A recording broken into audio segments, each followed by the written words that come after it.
You, Bill. Well, meanwhile, the Senate received a classified briefing on Ukraine yesterday, and our next guest was there. Senator Tom Cotton of Arkansas is a member of the Intelligence and Armed Services Committees. What can you share with us that you learned yesterday? Well, Dana, I can share that it was a deeply disappointing briefing, but frankly, it's consistent with what the Biden administration has been acting on for the last 2 months. They seem more concerned about Ukraine winning than about Russia winning. We've heard from senior administration officials consistently that they fear the most dangerous result would be Ukraine winning because that would back Vladimir Putin into a corner.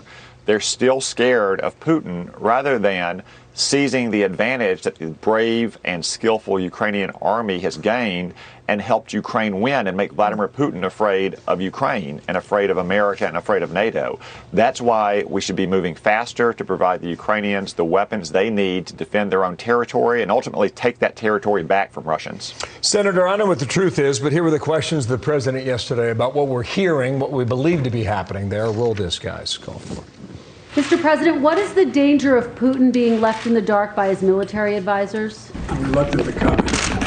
Can you comment on the declassified intelligence that he doesn't trust his military leadership since it is declassified?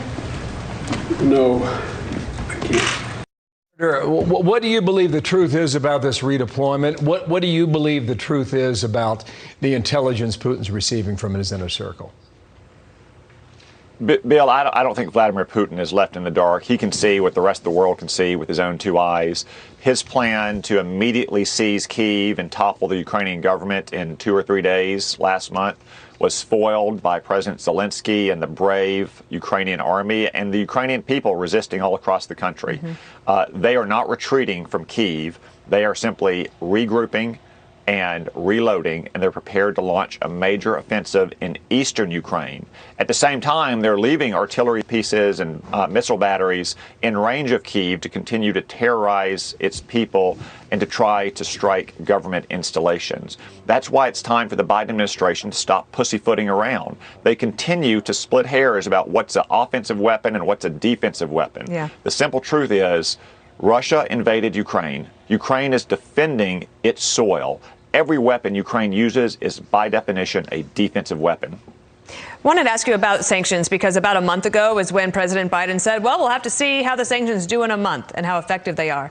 We've seen that the ruble has actually gone up a little bit, and it doesn't seem like the sanctions are having as immediate effect as they were advertised to do. So was that part of the briefing yesterday, and are more sanctions to come?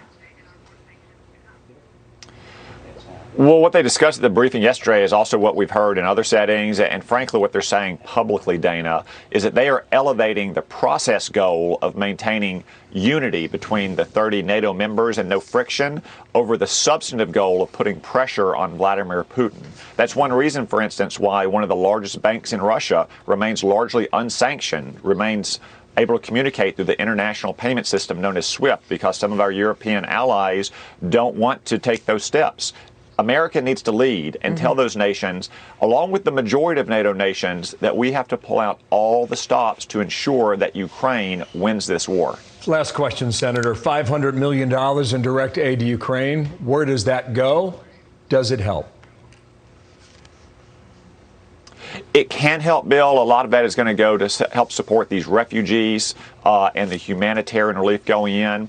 But what Ukraine needs more than anything, again, is the weapons to stop Russian aircraft and missiles raining down from the sky and to reverse armored Russian columns that have invaded their territory. If we provide Ukraine more arms, Ukraine will have the ability to rebuild in the future.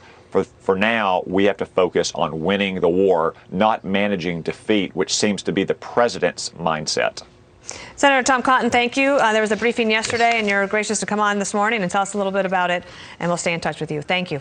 Thank you, Senator. Thank you.